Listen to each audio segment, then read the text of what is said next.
Super Aryan episode 141 से लेकर 145 तक। कमरे में आने के बाद आर्यन थोड़ी देर आराम करता है। उसके बाद आर्यन कार्तिक और धनंजय को अपने विश्वलोक के सफर के बारे में बताता है, जिसे सुनकर कार्तिक और धनंजय शॉक हो जाते हैं। लेकिन थोड़ी देर में शॉक से बाहर आने के बाद कार्तिक बोला, आर्यन हम भी तुम्हारे साथ चलेंगे। हाँ आर्यन हम भी तुम्हारे साथ चलेंगे, धनंजय ने भी कहा। तुम दोनों एक बार फिर से सोच लो, ये बहुत खतरनाक है, जान भी जा सकती है। आर्यन ने कहा, हमने अपना मन बना लिया है, हम जाएंगे विश्वलोक, कार्तिक ने कहा। लेकिन आर्यन हम विश्वलोक में प्रवेश कैसे करेंगे, क्योंकि वहां का नियम है जिसके पास विश्व की शक्ति होगी वही विश्वलोक में प्रवेश कर सकता है। धनंजय थोड़ा चिंतित होते हुए बोला, उसकी चिंता मत करो, तुम दोनों आयामी दुनिया में रहोगे और मैं विश्वलोक में प्रवेश करूंगा क्योंकि मेरे पास विश्व की शक्ति है। आर्यन ने कहा, आर्यन के पास विश्व की शक्ति है। ये सुनकर कार्तिक और धनंजय को ज्यादा आश्चर्य नहीं हुआ, क्योंकि आर्यन ने पहले ही बता दिया था कि उसकी माँ विश्वलोक से है। इसी कारण आर्यन के पास विश्व की शक्ति होना कोई बड़ी बात नहीं थी। तो कब निकलना है हमें विश्वलोक के लिए, धनंजय ने कहा। कल सुबह निकलेंगे हम, आज पूरी रात अपनी शक्ति बढ़ाने पर ध्यान देंगे, आर्यन ने कहा। ठीक है, तो अभी थोड़ा गुरुकुल घूम लेते हैं, क्या कहते हो तुम दोनों, कार्तिक ने कहा। ठीक है, चलो चलते हैं, आर्यन ने कहा। आर्यन के इतना बोलते ही कार्तिक और धनंजय खुश हो गए और आर्यन के साथ कमरे से निकल गए। पूरा गुरुकुल घूमने में उन्हें समय का पता ही नहीं चला और शाम हो गई। कुछ समय और बाहर रहने के बाद तीनों ने खाना खाया और अपने कमरे में आ गए। कमरे में आने के बाद आर्यन ने बगैर समय गवाया आयामी मोती निकाली और आयामी दरवाजा को प्रकट किया। आयामी दरवाजा के प्रकट होते के बाद आर्यन ने सबसे पहले कार्तिक और धनंजय को अंदर जाने के लिए बोला। आर्यन की बात मानते हुए उन दोनों ने डरते हुए दरवाजा को छुआ। उन दोनों ने दरवाजा को छूते ही दरवाजे से एक रोशनी निकली और दोनों को घेर लिया, जिसके बाद दोनों कमरे से गायब हो गए। उन दोनों के जाने के बाद आर्यन भी अंदर चला गया। अंदर जाने के बाद आर्यन उन दोनों को लेकर हवेली की तरफ चल पड़ा। जब दोनों हवेली के रास्ते में थे तो दोनों ने आयामी दुनिया में शक्तिशाली तिलिस्मी जानवर को देखा, जिसे देखकर उन्हें बहुत आश्चर्य हुआ और कार्तिक और धनंजय ने एक साथ कहा, आर्यन ये तिलिस्मी जानवर यहाँ कैसे आए। कार्तिक और धनंजय की बात सुनकर आर्यन ने उन दोनों को सब कुछ बता दिया, जिसे सुनकर उन दोनों को बहुत आश्चर्य हुआ। कुछ ही समय में तीनों हवेली पहुंच गए। वहां जाकर उन तीनों ने देखा कि ब्लैकी कुछ तिलिस्मी जानवरों से बात कर रहा है। जैसे ही ब्लैकी ने आर्यन को देखा वो खुशी से बोला, तो तुम आ ही गए। हाँ, वैसे तुम क्या कर रहे हो, आर्यन ने कहा। मैं इन सब को कुछ अभ्यास कराया रहा था, तुम बताओ तुम्हारा क्या चल रहा है। ब्लैकी बोला, कुछ नहीं, कल जरूरी काम से जाना है, इसलिए उससे पहले मैं अपनी शक्तियां बढ़ाने आया हूं ताकि लक्ष्य पूरा करने में कोई बाधा न आए। तुम अपना काम करो, मैं चलता हूं, आर्यन ने कहा।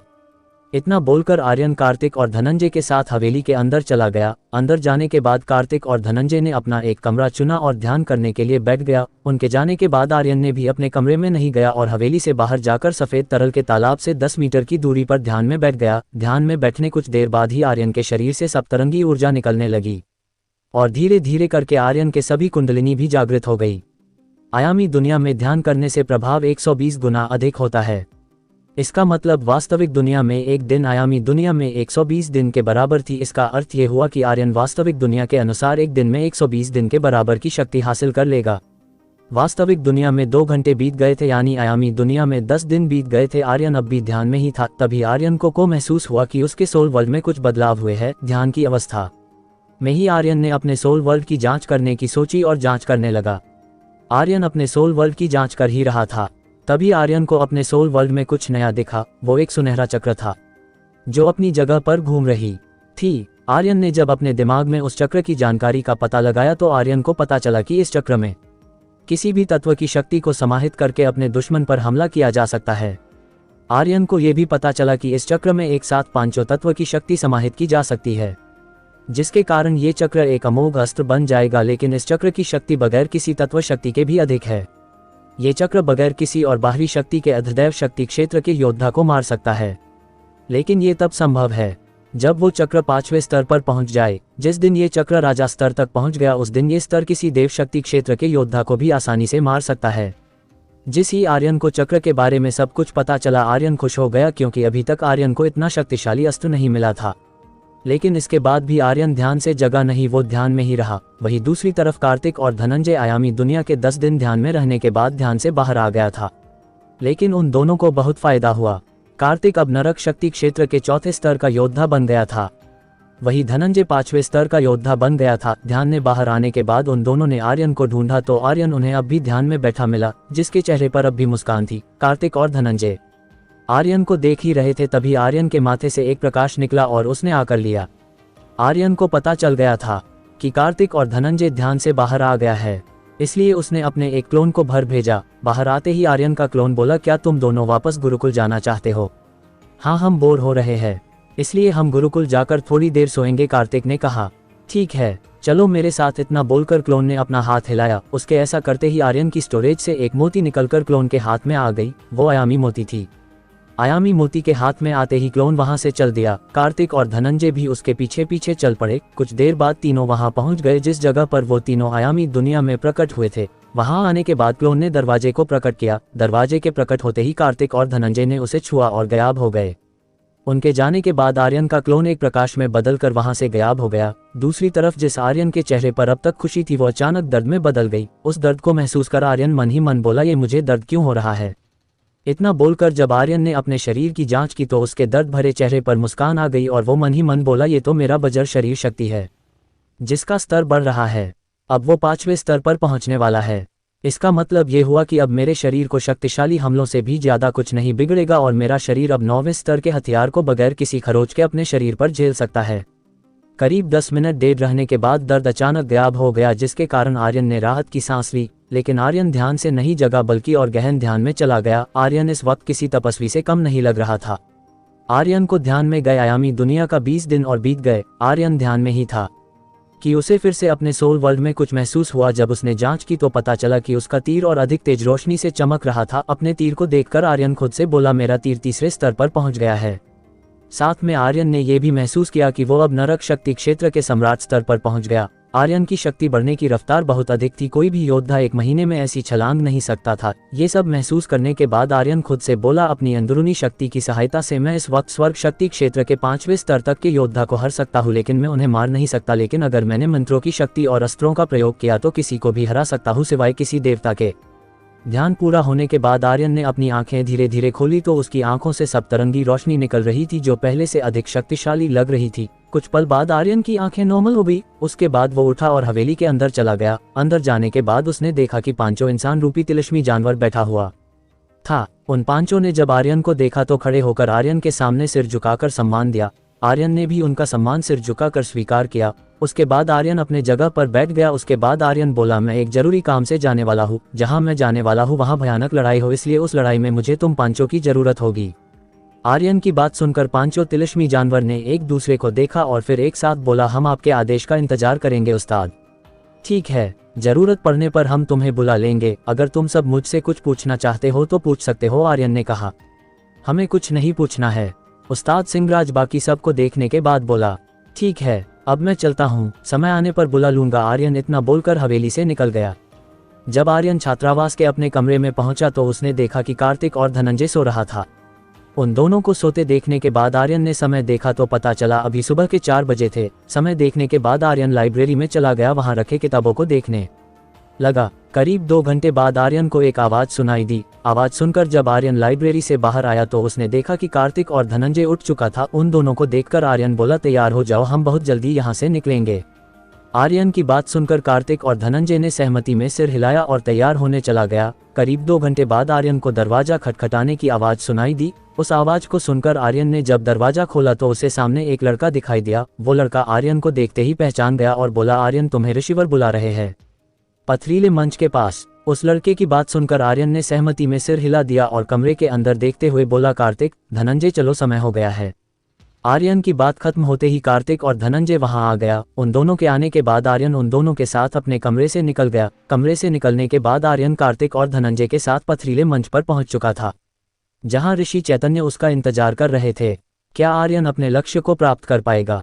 एपिसोड 142। जब आर्यन पथरीले मंच के पास पहुंचा तो उसने देखा कि बहुत सारे शिष्य लड़ाई कर रहे थे। आर्यन ने जब आसपास देखने के बाद आर्यन की नजर ऋषि चैतन्य पर पड़ी जो एक ऊंचे मंच की एक पथरीले कुर्सी पर बैठे थे। उन्हें देखकर आर्यन उनके पास गया और झुककर प्रणाम किया। आर्यन को प्रणाम करते देखकर कार्तिक और धनंजय ने भी ऋषि चैतन्य को प्रणाम किया। जब आर्यन वहां पहुंचा तो बहुत सारे शिष्य ने उसे पहचान लिया। उन शिष्यों में वरुण और अंशुमान भी था।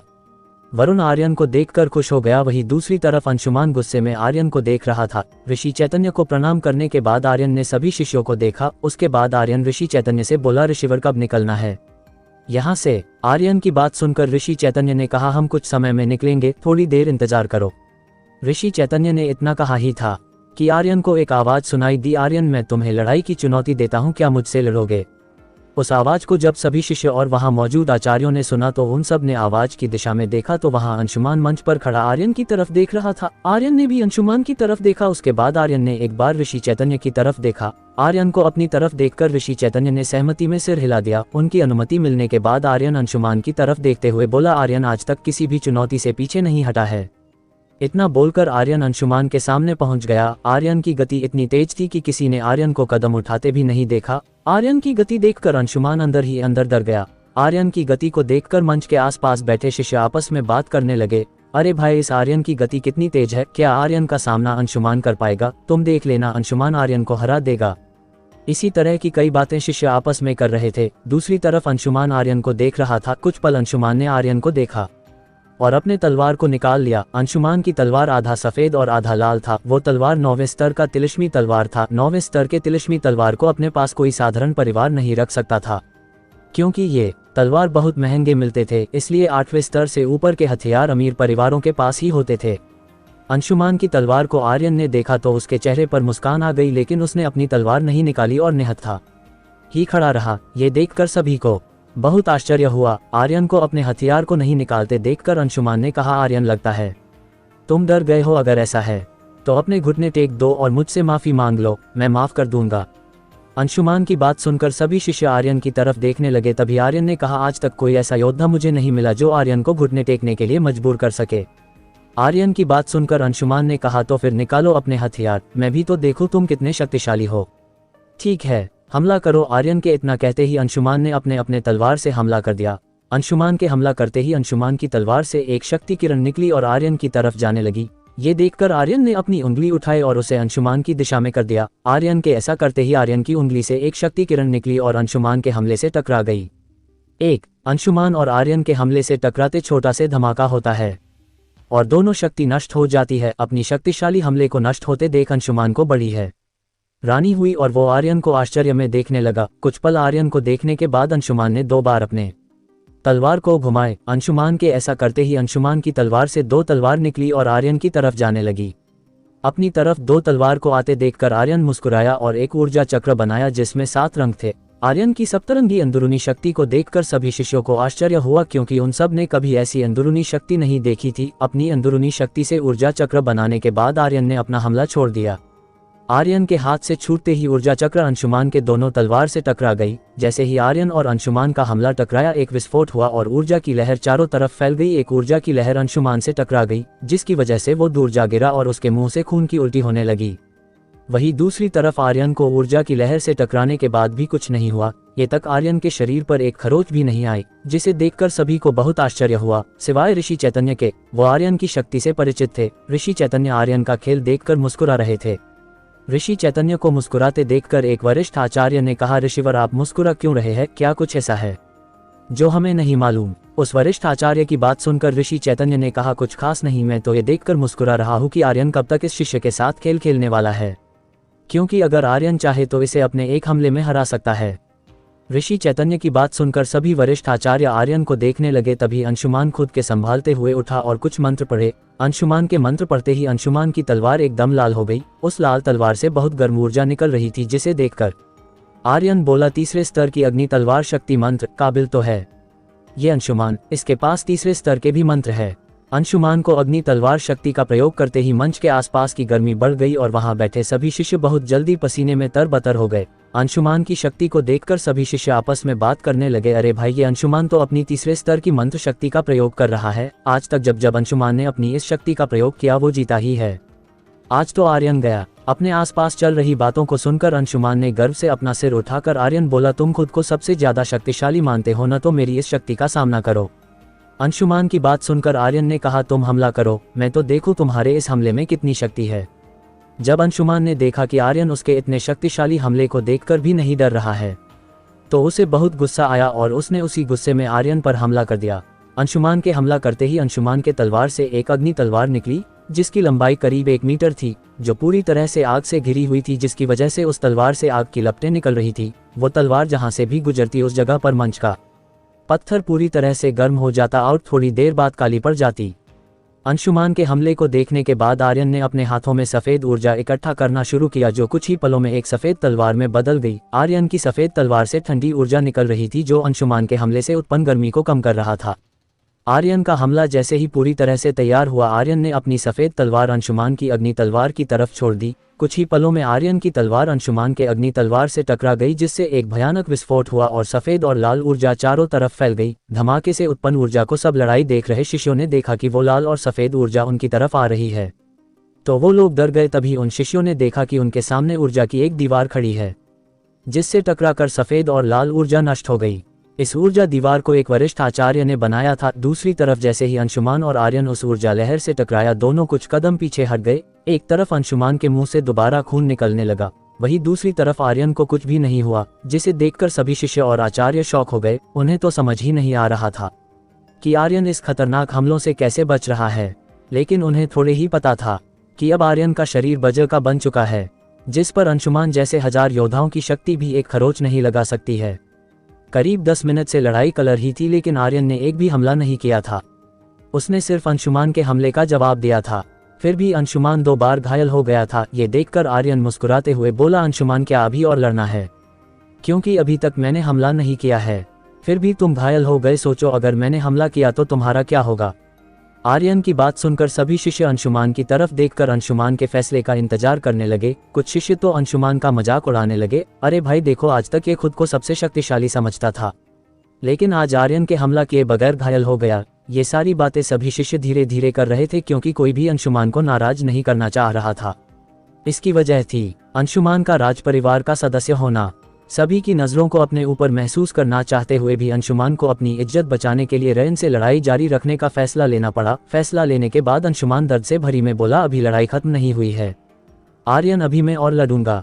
अंशुमान की बातें खत्म ही हुई थी कि पूरे मंच पर एक आवाज गूंजी, आर्यन ये लड़ाई जल्दी खत्म करो, हमें निकलना भी है, देर हो रही है। जब सबने आवाज की दिशा में देखा तो वो आवाज ऋषि चैतन्य की थी। आर्यन ऋषि चैतन्य को देखते हुए बोला, ठीक है ऋषिवर, अभी कर देता हूँ। इतना बोलकर आर्यन ने अपने हाथों में सप्तरंगी ऊर्जा इकट्ठा करना शुरू किया। जैसे ही सप्तरंगी ऊर्जा ने पूरी तरह से एक गोले का रूप ले लिया, उसके बाद आर्यन ने उस ऊर्जा गोले को अंशुमान की तरफ छोड़ दिया। आर्यन ने हमले को अपनी तरफ आते देखकर अंशुमान ने जल्दी से अपने तलवार से हमला किया, जिससे 3 रंगी ऊर्जा निकली और आर्यन ने हमले से टकरा गई, जिससे एक भयानक विस्फोट हुआ। सभी को लगा कि आर्यन का हमला नष्ट हो गया। अंशुमान को भी यही लगा कि उसने आर्यन के हमले को नष्ट कर दिया है।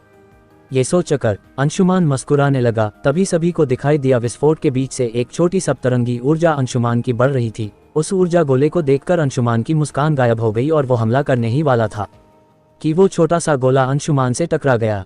जैसे ही आर्यन का हमला अंशुमान से टकराया, वो ऊर्जा गोला पाश में बदलकर अंशुमान को जकड़ने लगा। ये देखकर सबको बहुत आश्चर्य हुआ कि आर्यन ने पाश शक्ति का इस्तेमाल किया था। खुद को पाश में जकड़ा पाकर अंशुमान अपनी शक्ति से उसे तोड़ने की कोशिश करने लगा, लेकिन वो पाश टूट नहीं रहा था। अंशुमान अपनी सारी शक्ति लगाकर आर्यन के पाश को तोड़ने की कोशिश कर रहा था, लेकिन वो तोड़ नहीं पा रहा था। तभी उस एत्रियम की आवाज सुनाई दी, अंशुमान हार मान लो, क्योंकि इस पाश को मेरे अलावा कोई नहीं तोड़ सकता है। अगर तुमने हार नहीं मानी तो मैं तुम्हें ऐसे ही छोड़कर चला जाऊंगा, और जब तक मैं लौटकर गुरुकुल नहीं आता तुम ऐसे ही बंधे रहोगे।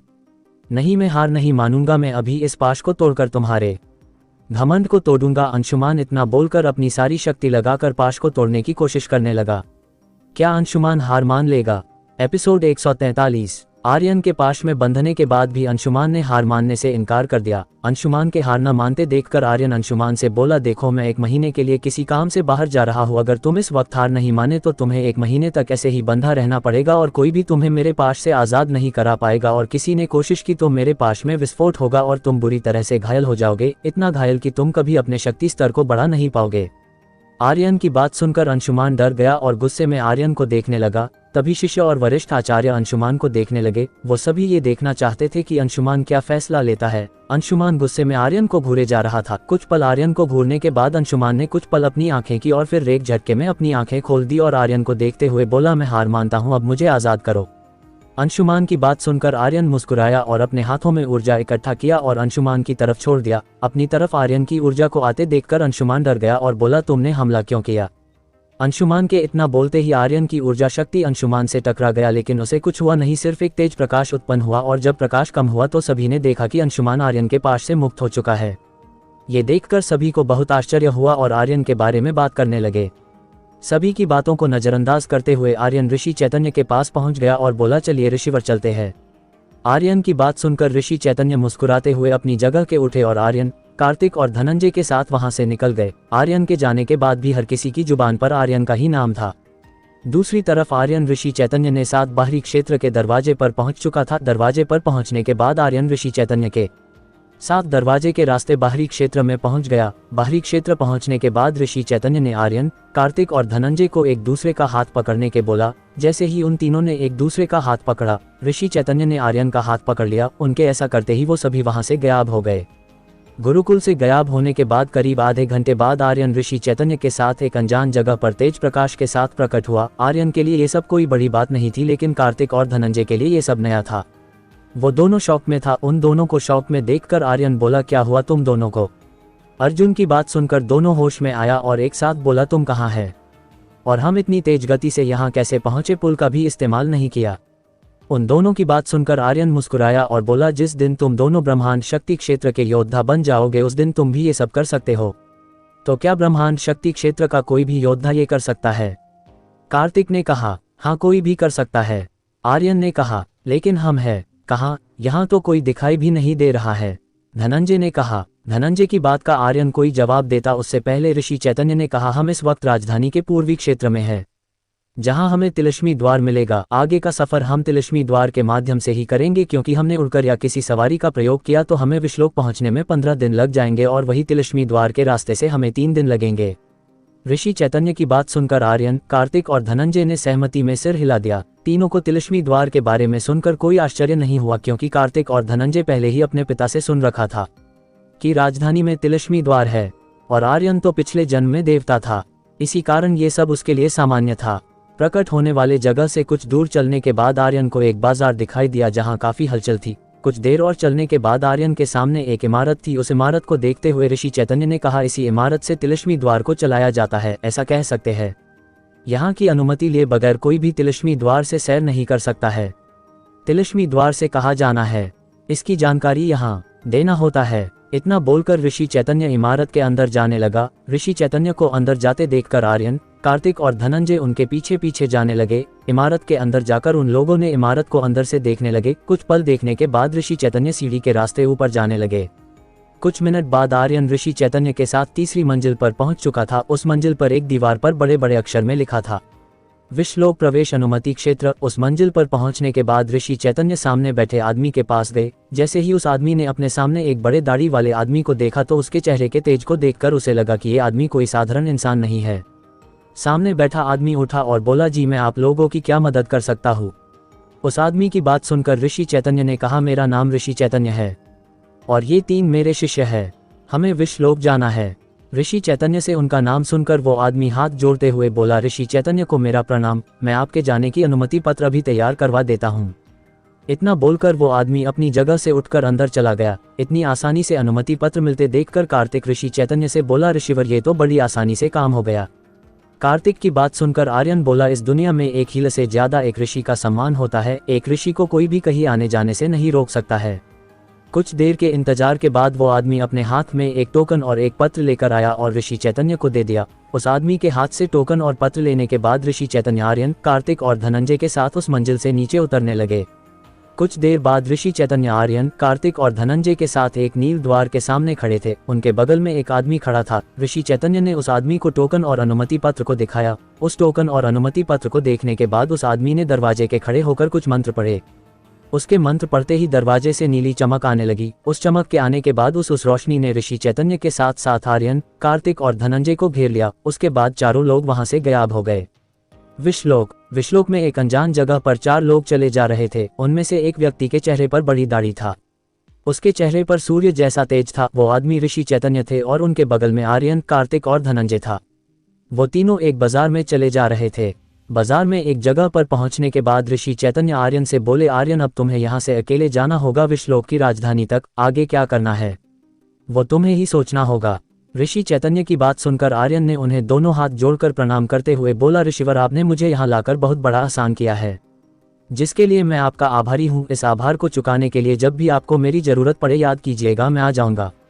आर्यन की बात सुनकर ऋषि चैतन्य ने मुस्कुराते हुए वहां से गायब हो गए। उनके गायब होने के बाद आर्यन ने अपने हाथ को हिलाए। उसके ऐसा करते ही आर्यन के हाथ में 2 गोली आ गई। उन 2 गोली आर्यन ने कार्तिक और धनंजय को देते हुए बोला, ये गोली खा लो। इस गोली की वजह से तुम दोनों विष का असर नहीं होगा। इस विष लोक की हवाओं में भी विष है। अब तक तुम दोनों बचे थे क्योंकि यहाँ ऋषि चैतन्य थे। उन्होंने विष की शक्ति को तुम दोनों के पास पहुंचने से पहले ही नष्ट कर देते थे। आर्यन की बात सुनकर कार्तिक और धनंजय ने डरते हुए आर्यन के हाथ से गोली लेकर खा ली। उसके बाद आर्यन कार्तिक और धनंजय के साथ निकल गया। उन तीनों ने आयामी दुनिया से अपने घोड़े को निकाल लिया था और उसे भी गोली खिला दी थी।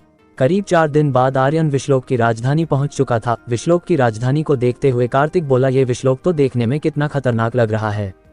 हाँ भाई, ये विश्वलोक तो बहुत खतरनाक है, धनंजय ने कहा। तीनों तेजी में आगे बढ़ रहे थे। आगे बढ़ते हुए एक सुनसान जगह देखकर आर्यन ने तीनों घोड़ों को आयामी दुनिया में वापस भेज दिया। उसके बाद आर्यन, कार्तिक और धनंजय राजधानी के बाजार में घूमने लगा।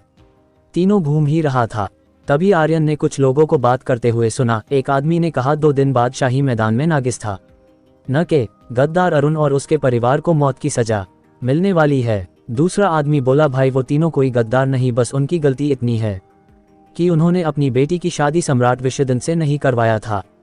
इसी कारण सम्राट विष्णुदत्त ने उन पर लोकद्रोह का इल्जाम लगा दिया, जिसके कारण वो पूरा परिवार सालों तक जंगलों में रहा। कुछ ही समय वो सैनिकों के हाथ लगे थे। आर्यन उन लोगों की बात सुनकर बोला, ये तो मेरे नाना जी के बारे में बात कर रहे हैं। वो लोग आर्यन के नाना जी की ही बातें कर रहे थे, जो नागिस था न के रहने वाले थे। आर्यन के नाना का नाम अरुण और मामा का नाम अर्यांश था। उन तीनों की बात सुनकर आर्यन थोड़ा गुस्से में आ गया, लेकिन कुछ किया नहीं और आगे बढ़ गया। आगे बढ़ते हुए आर्यन कार्तिक और धनंजय से बोला, हमें 3 दिन और इंतजार करना होगा, लेकिन उस दिन के आने से पहले हमें इस लोक के बारे में सब कुछ पता लगाना होगा। आर्यन की बात सुनकर कार्तिक बोला, ठीक है, बताओ क्या करना है। कुछ नहीं, हमें सिर्फ घूमना है और जगह को जनाना है। बगैर किसी की नज़र में आए तुम दोनों एक बात का ध्यान रखना, मुझसे ज़्यादा दूर मत जाना, क्योंकि तुम दोनों के अंदर विष की शक्ति नहीं है, इसलिए तुम दोनों पकड़े जा सकते हो। आर्यन ने कहा, ठीक है, हम वैसे ही करेंगे जैसा तुमने कहा है, धनंजय ने कहा। कुछ देर और योजना बनाने के बाद तीनों राजधानी घूमने लगे। घूमते घूमते तीनों एक जंगल के पास पहुंच गए। उस जंगल को देखकर आर्यन कार्तिक और धनंजय के साथ जंगल के अंदर चला गया। घूमते घूमते रात हो गई, इसी कारण जंगल में अंधेरा था। ये देखकर आर्यन बोला, अब हम आयामी दुनिया में चलते हैं। इतना बोलकर आर्यन ने मोती को सहलाया, जिससे दरवाजा प्रकट हो गया और आर्यन कार्तिक और धनंजय के साथ अंदर चला गया। अंदर जाने के बाद तीनों इतने तक गए थे कि सो गए। करीब एमी दुनिया के 6 घंटे बाद आर्यन सोकर उठा तो उसने देखा कि कार्तिक और धनंजय पहले से ही उठा हुआ है और ध्यान कर रहा है। उन दोनों को ध्यान करते देखकर आर्यन के भी मन में ध्यान करने का विचार आया और वो सफेद तरल के तालाब के पास जाकर ध्यान में बैठने के स्थान पर बैठ गया। ध्यान में जाने से पहले आर्यन ने अपनी स्टोरेज से एक गोली निकाली। वो कोई साधारण गोली नहीं, विष का बीज था, जो आर्यन ने तिलिस्मी सांप से हासिल किया था। उस विष के बीज को निकालने के बाद आर्यन ने उसे खा लिया। उस विष के बीज के खाते ही आर्यन का शरीर नीला पड़ने लगा, लेकिन आर्यन घबराया नहीं और ध्यान में बैठ गया। क्या आर्यन विषलोक से सुरक्षित निकल पाएगा?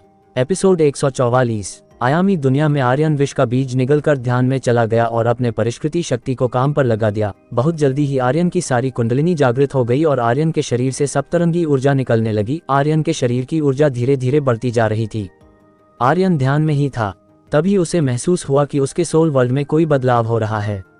ये महसूस करते ही आर्यन ने अपने सोल वर्ल्ड की जांच की तो उस पता चला कि उसके विष की शक्ति के नीले गोले में बदलाव हो रहा है। ये महसूस कर आर्यन खुश हो गया और गहन ध्यान में चला गया। आर्यन आयामी दुनिया के 2 दिनों से ध्यान में ही, तभी एक घटना घटी जिसे देखकर आयामी दुनिया में रहने वाले सभी तिलिस्मी जानवर घबरा गए। हुआ ये था कि आर्यन के सिर के ऊपर आसमान में नीले बादल छाने लगे। उस बादल का नीलापन बहुत गहरा था। इस घटना के कारण सभी तिलिस्मी जानवर के साथ साथ कार्तिक और धनंजय भी आश्चर्य में था, क्योंकि ऐसी घटना कभी नहीं घटी थी। ये सब देखने के बाद 5 इंसान रूपी तिलिस्मी जानवर ने एक दूसरे को देखा। उसके बाद वनराज ने कहा, लगता है इस आसमानी आपदा से हमें उस्ताद को बचाना होगा। वनराज की बात सुनकर सर्पेश ने कहा, मैं जाता हूं, तुम लोग यही रुको, क्योंकि मुझे महसूस हो रहा है कि इस बादल में विष है। ये विष जिस पर गिरेगा वो पिघल जाएगा। सर्पेश की बात सुनकर सभी तिलिस्मी जानवर के साथ साथ कार्तिक और धनंजय भी परेशान हो गया। सभी परेशानी में एक दूसरे को देख रहे थे। कुछ पल एक दूसरे को देखने के बाद सर्पेश आगे बढ़ने लगा। तभी उन सबको एक आवाज सुनाई दी, सब रुक जाओ, कोई आगे मत जाना। इस आवाज को सुनकर सबने आवाज की दिशा में देखा तो वहां ब्लैकी खड़ा था। ब्लैकी को खड़ा देखकर सिंहराज ने कहा, ब्लैकी अगर हम आगे नहीं गए तो उस्ताद मर सकते हैं। सिंहराज की बात सुनकर ब्लैकी बोला, ये आसमानी आपदा आर्यन को मारने नहीं आ रही है। जब भी आर्यन को स्वर्ग की शक्ति मिलती है तब ऐसा ही होता है। आज तक 3 बार आर्यन ने ऐसी आपदा झेली है। ब्लैकी की बात सुनकर सभी तिलिस्मी जानवर एक दूसरे को देखने लगे। कार्तिक और धनंजय ने भी एक दूसरे को देखा। वहां खड़े सभी तिलिस्मी जानवर शौक में था। कार्तिक और धनंजय को कुछ समझ ही नहीं आ रहा था। कुछ सोचते हुए कार्तिक ब्लैकी से बोला, तुम कहना क्या चाहते हुए हो ब्लैकी? साफ साफ बताओ, क्या रहस्य है इस सब का? मैं सब कुछ तो नहीं बता सकता, लेकिन इतना बता सकता हूँ कि आर्यन कोई साधारण योद्धा नहीं है। इसे शक्तियां स्वर्ग से मिलती है। आर्यन के पास 7 तत्वों की शक्ति है, जिसमें से आज चौथी शक्ति है जो आर्यन को स्वर्ग से मिल रही है। इससे पहले आर्यन को आग, जल और पृथ्वी की शक्ति मिल चुकी है और आज विष की शक्ति मिल रही है, ब्लैकी ने कहा। ब्लैकी की बात सुनकर सभी शौक में आर्यन को देखने लगे। तभी उन्हें फिर से ब्लैकी की आवाज सुनाई दी, अब चलो यहाँ से, नहीं तो इस विष के प्रभाव से तुम सब भी मारे जाओगे। ब्लैकी की बात सुनते ही सभी तेजी में आर्यन से दूर जाने लगे। वो लोग करीब 100 मीटर दूर गए ही होंगे कि उन सबको एक धमाके की आवाज सुनाई दी, जिसे सुनकर जब सबने पीछे देखा तो उन्हें दिखा कि नीला बादल फट चुका था और उससे निकलने वाली ऊर्जा आर्यन पर गिरने के लिए नीचे आ रही थी, जिसे देखकर सभी लोग डरने लगे। दूसरी तरफ आर्यन को भी महसूस हो गया कि उस पर कुछ गिरने वाली। ये महसूस करते ही आर्यन समझ गया कि क्या हो रहा है, क्योंकि ये सब उसने पहले भी झेला था। ये सब सोचकर आर्यन ने अपनी हीलिंग शक्ति को एक्टिवेट कर दिया। तभी विष की ऊर्जा आर्यन से टकरा गया। जैसे ही विष की ऊर्जा आर्यन से टकराया तभी आर्यन के मुंह से एक चीख निकली और आर्यन दर्द भरी आवाज में खुद से बोला, ये विष की ऊर्जा तो बहुत खतरनाक है। मुझे तो ऐसा लग रहा है कोई मुझ पर तेजाब की वर्षा कर रहा है। ऐसा लग रहा है कि मेरा शरीर पिघल रहा है। विष की ऊर्जा की वजह से आर्यन के शरीर पर घाव बनने लगे थे। आर्यन का पूरा चेहरा जल चुका था। इस वक्त आर्यन पहचान में ही नहीं आ रहा था, लेकिन तुरंत ठीक हो गया। लेकिन फिर से आर्यन का चेहरा जल गया। ऐसा करीब 10 मिनट तक चला। आर्यन का चेहरा विष की वजह से जलता, फिर हीलिंग शक्ति की वजह से ठीक हो जाता। दूर से देखकर तिलिस्मी जानवर को बहुत अजीब लग रहा था। वहीं दूसरी तरफ सर्पेश अपनी तरफ आ रहे विष की ऊर्जा को अपने अंदर समाहित कर रहा था, जिसकी वजह से बाकी तिलिस्मी जानवरों और कार्तिक और धनंजय विष के प्रभाव से बच पा रहे थे। जब सर्पेश विष को अपने अंदर समाहित कर रहा था, उस वक्त सर्पेश के चेहरे पर एक सुकून था। सर्पेश मन ही मन बोला, ये स्वर्गीय विष तो मेरे शक्ति स्तर को बढ़ा रहा है। मेरे विष की शक्ति भी मजबूत हो रही है। कुछ पल बाद आसमान से आ रही विष की ऊर्जा धीरे धीरे शांत होने लगी। आसमान से आ रही विष की ऊर्जा के खत्म होते ही आर्यन आसमान फैले विष की शक्ति को अपने अंदर समाहित करने लगा। तभी आर्यन को महसूस हुआ कि कोई और भी आसपास फैले ऊर्जा को अपने अंदर समाहित कर रहा है। ये महसूस कर आर्यन कुछ पल सोचा और तभी आर्यन के दिमाग में एक चेहरा याद आया और वो चेहरा था सर्पेश का। सर्पेश की याद आते ही आर्यन आसपास की ऊर्जा को अपने अंदर समाहित करने बंद कर दिया और सभी ऊर्जा सर्पेश के लिए छोड़ दिया। जब सर्पेश ने महसूस किया कि आर्यन अब अपने अंदर विष की ऊर्जा को समाहित नहीं कर रहा है, तो वो खुश हो गया और मन ही मन बोला, धन्यवाद उस्ताद। विष की ऊर्जा को आयामी दुनिया से खत्म होने में पूरे 10 मिनट लगे। 10 मिनट बाद सर्पेश ने अपने अदन ऊर्जा समाहित करना बंद कर दिया और खुश होते हुए बोला, मैं पहले से अधिक शक्तिशाली हो गया हूँ। मेरे विष से अब किसी भी दुश्मन का बचना मुश्किल होगा। अब मेरे पास स्वर्गीय विष की शक्ति है। अब पूरे आसमान के साथ साथ पूरा वातावरण भी साफ हो गया था, लेकिन आर्यन अब भी ध्यान में था। सब कुछ शांत होने के घंटे बाद आर्यन ने अपनी आंखें धीरे धीरे खोली तो उसके आंखों में सप्तरंगी रोशनी जल रही थी, लेकिन कुछ पल में वो रोशनी शांत हो गई। तभी आर्यन को दिखा कि उसकी तरफ तिलिस्मी जानवरों की भीड़ आ रही है। ये देखकर आर्यन मुस्कुराने लगा और अपनी जगह से खड़ा हो गया। आर्यन के पास पहुंचते ही सभी तिलिस्मी जानवर घटने के बल बैठ गए और बोलने लगे, उस्ताद आप महान हो, आप जैसा कोई नहीं, आप सर्वश्रेष्ठ है उस्ताद। सभी तिलिस्मी जानवरों की बात सुनकर आर्यन मुस्कुराते हुए बोला, उठो सब और बताओ तुम सब ठीक हो ना? जी उस्ताद हम ठीक है, सभी तिलिस्मी जानवर ने एक साथ कहा। सभी के बोलने के बाद सर्पेश आगे आया और बोला, धन्यवाद उस्ताद, आपकी वजह से हमें स्वर्गीय विष की शक्ति मिल गई, जिसकी वजह से मैं और ज्यादा शक्तिशाली हो गया हूँ। आर्यन सर्पेश की बात सुनकर कुछ बोलने ही वाला था, तभी आर्यन को दिखा कि कुछ तिलिस्मी सांप उसी तरफ आने लगा। उन्हें देखकर आर्यन को आश्चर्य हुआ, क्योंकि वहां पर करीब 100 तिलिस्मी सांप थे जो इस वक्त अपने वास्तविक रूप में ही थे। जैसे ही वो सभी सांप आर्यन के समीप आए, वो सब इंसानी रूप में गए। उन सभी तिलिस्मी सांपों को इंसानी रूप में देखकर आर्यन के साथ साथ बाकी सभी को भी आश्चर्य हुआ। वो सभी अभी अभी इंसानी रूप में आए तिलिस्मी सांप को देख रहे थे। इंसानी रूप में आने के बाद वो सभी सांप आर्यन के सामने झुकते हुए बोले, धन्यवाद उस्ताद, आपकी वजह से हम इंसानी रूप में आ पाए हैं। अगर आप नहीं होते तो हम सब अभी भी सांप के रूप में ही होते। उनकी बात सुनकर आर्यन बोला, मुझे तो मालूम ही नहीं था कि मुझे विष की शक्ति मिलने के साथ साथ तुम सबको भी ये शक्ति मिल जाएगी। चलो अच्छा हुआ, अब मेरे पास तिलिस्मी सांपों की सेना है जो इंसानी रूप ले सकते हैं। असल में हुआ ये था कि जिस तरह से सर्पेश स्वर्गीय विष को धारण कर रहा था, उसी तरफ ये तिलिस्मी सांप भी स्वर्गीय विष को अपने अंदर समाहित कर रहे थे, जिसकी वजह से वो सभी इंसानी स्वरूप में आ गए। आर्यन ने इतना कहा ही था कि वनराज आगे आया और बोला, उस्ताद आपकी वजह से ये सब तो शक्तिशाली बन गए, और हम सब का क्या, जिनकी मूल शक्ति बिजली है। वनराज की बात खत्म हुई ही थी कि काजल जो एक तिलिस्मी चील थी सामने आए और बोली, उस्ताद और पक्षी का क्या, जिनके पास हवा की शक्ति है। काजल के बाद सिंहराज सामने आया और बोला, हम अग्नि शक्ति वालों का क्या उस्ताद।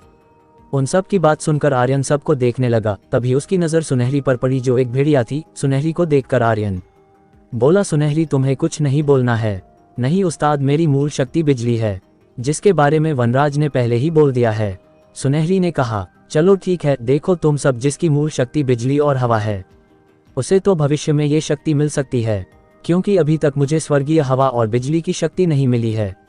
लेकिन जिन लोगों की मूल शक्ति आग और पृथ्वी है, उनके बारे में मुझे कुछ सोचना पड़ेगा। मुझे कुछ समय, तो मैं कुछ उपाय निकालता हूँ, क्योंकि तुम सब के ताकतवर बनने से मैं भी ताकतवर होऊंगा, इसलिए थोड़ा इंतजार करो, सबको शक्ति मिलेगी। आर्यन ने कहा, धन्यवाद उस्ताद, हम प्रतीक्षा करेंगे, हमें आप पर विश्वास है।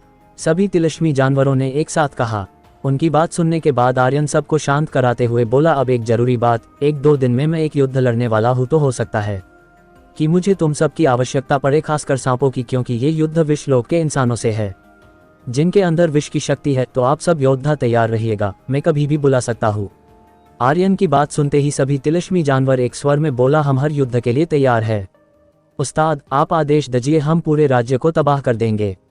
सभी तिलिस्मी जानवरों का उत्साह देखकर आर्यन खुश हो गया और कुछ बोलने ही वाला था कि उसे एक आवाज सुनाई दी, उस्ताद आपसे कोई मिलने आया है।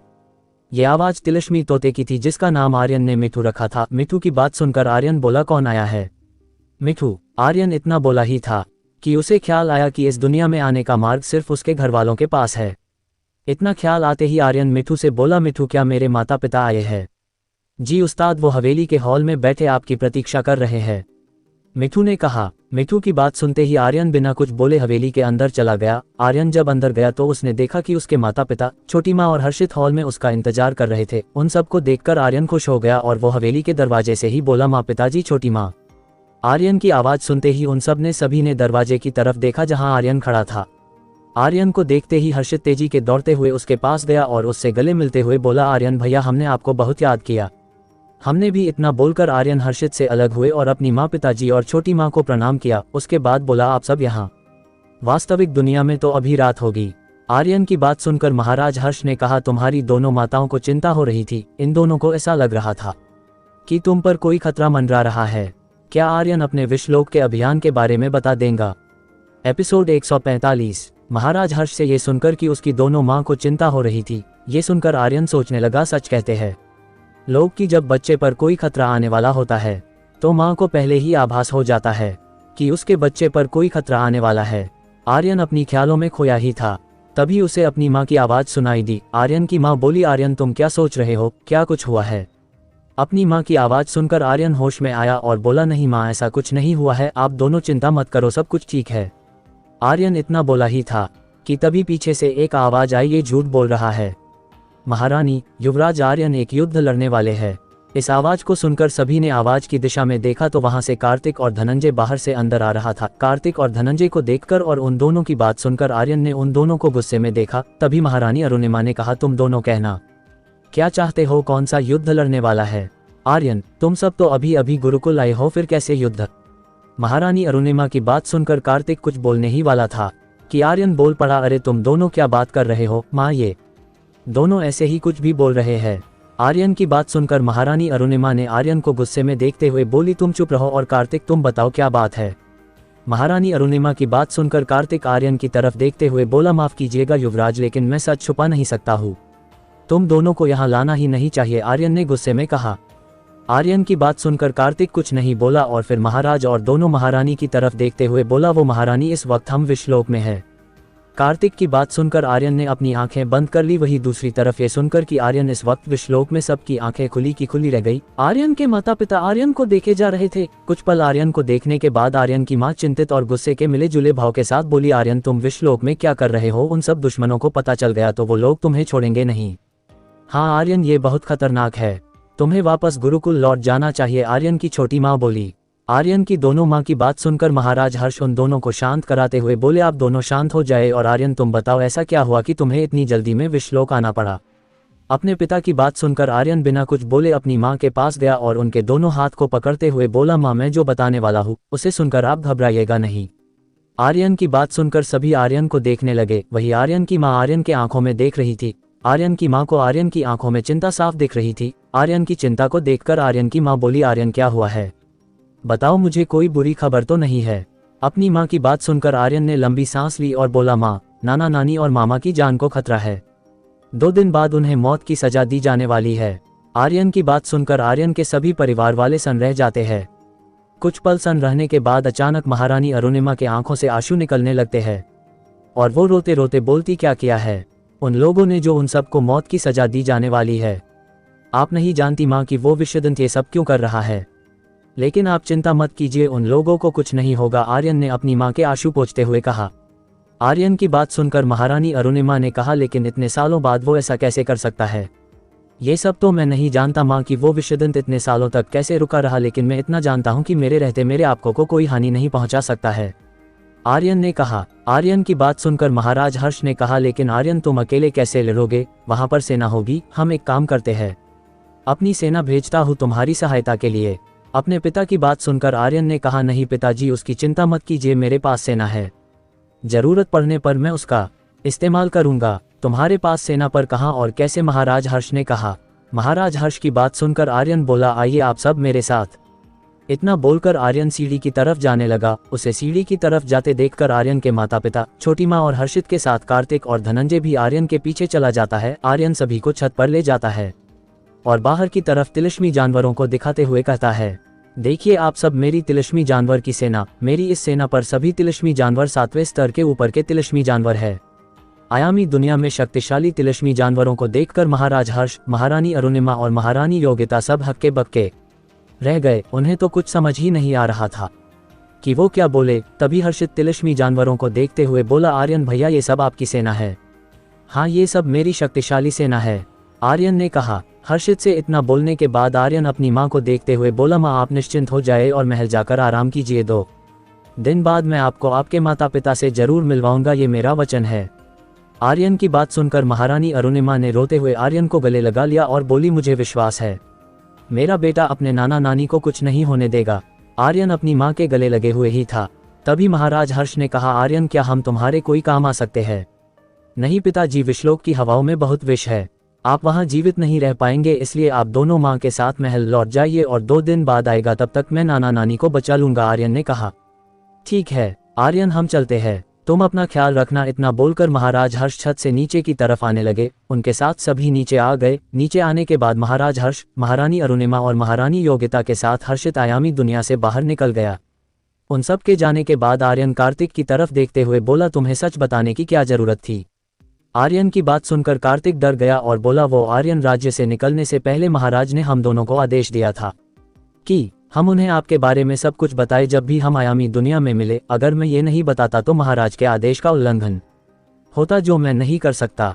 ठीक है, इस बार माफ कर देता हूँ, लेकिन अगली बार कुछ नहीं बताना, क्योंकि अगर तुम सच नहीं बताओगे तो उन्हें सच पता नहीं चलेगा, आर्यन ने कहा। कुछ दिन और आयामी दुनिया में रहने के बाद आर्यन कार्तिक और धनंजय को आयामी दुनिया में ही छोड़कर बाहर निकल आया। वास्तविक दुनिया में सुबह हो गई थी। आर्यन जंगल से निकलकर बाजार की तरफ जाने लगा। बाजार में पहुंचकर आर्यन बाजार में घूम ही रहा था कि तभी उसे एक भीड़ दिखाई दी। उस भीड़ को देखकर आर्यन जब उस भीड़ के पास गया तो उसने देखा कि एक नौजवान लड़का जो दिखने में शक्तिशाली और अमीर परिवार से लगता था, वो एक लड़की को पकड़कर घसीटते हुए एक दुकान से बाहर लेकर आ रहा था। वो दुकान हथियारों के दुकान था। वो लड़की चिल्लाते हुए सबसे मदद मांग रही थी, लेकिन कोई भी उसकी मदद नहीं कर रहा था। उस लड़के के पीछे 5 शक्तिशाली योद्धा खड़े थे। ये नज़ारा देखकर आर्यन अपने बगल में खड़े आदमी से बोला, जो दिखने में कमजोर लग रहा था, भाई ये लड़का कौन है और कोई इस लड़की की मदद क्यों नहीं कर रहा है? आर्यन की बात सुनकर उस आदमी ने पहले ऊपर से नीचे तक आर्यन को देखा, फिर बोला, क्या राजधानी में नए आए हो? हाँ, कल ही आया हूँ, आर्यन ने जवाब दिया। तभी तो तुम इसे नहीं जानते, ये लड़का विषधर परिवार का उत्तराधिकारी है, इसका नाम वासु है, ये बहुत अहंकारी है। विषधर परिवार विश्वलोक में राज परिवार के बाद दूसरा सबसे शक्तिशाली परिवार है, उस आदमी ने कहा। उस लड़के का परिचय जानने के बाद आर्यन कुछ पल सोचकर बोला, और ये लड़की कौन है? आर्यन की बात सुनकर वो आदमी बोला, ये उसी आदमी की बेटी है जिसे मौत की सजा मिलने वाली है, जिसका नाम हर्यांश है। सम्राट विषदंत के आदेश पर इसे और इसकी मां को बेच दिया गया था, जिसे विषधर परिवार ने खरीद लिया, लेकिन इसकी मां ने इसे किसी तरफ से विषधर परिवार के घर से भगा दी थी, लेकिन फिर ये पकड़ी गई। दूसरी तरफ जैसे ही लड़की का परिचय मिला, उसके आंखों में खून उतर गया, क्योंकि आर्यांश उसके मामा का नाम था। आर्यन सभी हटाते हुए आगे बढ़ने लगा। ओके, आगे जाते देखकर वो आदमी बोला, वो भाई कहाँ जा रहे हो? वहाँ खतरा है। उस आदमी की बात सुनकर भी आर्यन ने अनसुना कर दिया और आगे बढ़ गया और सबको अलग करते हुए वासु के सामने खड़ा हो गया। जब वासु ने देखा कि कोई उसके सामने रास्ता रोके खड़ा है, तो वो गुस्से में आर्यन को देखने लगा। आसपास खड़े लोग भी आर्यन को आश्चर्य में आर्यन को देख रहे थे। भीड़ में खड़े लोग आर्यन को देखकर बातें करने लगे, अरे भाई, ये कौन है जो विषधर परिवार के वारिस के सामने खड़ा हो गया है? क्या इसे डर नहीं है कि वासु इसे मार डालेगा? दूसरी तरफ आर्यन चुपचाप वासु के आंखों में देखता रहा। एक अनजान आदमी को सामने देखकर वासु के पीछे खड़े योद्धाओं में से एक ने आगे बढ़ते हुए कहा, ये लड़के कौन है? तू हट जा रास्ते से, नहीं तो मारा जाएगा। उस योद्धा की बात सुनकर आर्यन ने उस योद्धा की आंखों में देखा और अपने शरीर को थोड़ा सा हिलाया। आर्यन के ऐसा करते ही उस योद्धा का सिर धड़ से अलग हो गया, जिसे देखकर सभी लोग हक्के बक्के रह गए। वासु और वो लड़की आश्चर्य में आर्यन को देखे जा रही थी। किसी को कुछ समझ नहीं आ रहा था कि ये क्या हुआ। तभी सबकी नजर आर्यन के हाथों में खून से रंगी तलवार पर पड़ी। आर्यन का हमला इतना तेज था कि किसी ने आर्यन को तलवार निकालते और हमला करते हुए देखा ही नहीं। अपने एक आदमी को मरा हुआ देखकर वासु अपने बाकी आदमियों को देखकर बोला, मूर्खा, देख क्या रहे हो? मार डालो इस लड़के को। अब तक जो लोग शौक में थे, वासु की आवाज सुनकर वो सभी शौक से बाहर आए और होश में आते ही वासु के आदमियों ने एक साथ आर्यन पर हमला कर दिया। लेकिन ये क्या, कुछ ही पलों में वासु के सभी आदमियों का सर धड़ से अलग हो चुका था और वो सभी मर चुके थे। आर्यन इस वक्त मौन था, लेकिन उसकी आंखें आग उगल रही थी। जो भी आर्यन की आंखों में देखता उसे मौत का डर सताने लगता। आर्यन का ये रूप देखकर सभी लोग बिल्कुल मौन हो गए। सभी के मन में एक ही बात चल रहा था, कहीं वो कुछ बोले और आर्यन को गुस्से का गया तो वो उनका भी यही हाल करेगा। वासु का शरीर तो डर के मारे पिला पर गया था, लेकिन उसने किसी तरह हिम्मत करके कहा, ये लड़के तू कौन है और हमसे तेरी क्या दुश्मनी है? मेरे बारे में जानकर तू क्या करेगा? लेकिन इतना जान ले, मैं इस लड़की को लेकर जा रहा हूँ और तुम्हारे पास सिर्फ आधे दिन का समय है। अगर विषधर परिवार ने इसकी मां को आजाद नहीं किया तो मैं पूरे विषधर परिवार को तबाह कर दूंगा। आर्यन ने गुस्से में वासु को देखते हुए बोला, क्या आर्यन का सच सबके सामने आ जाएगा? और क्या आर्यन ने वासु के आदमियों को मारकर कोई गलती कर दी है? जानने के लिए सुनते रहिए सुपर आर्यन।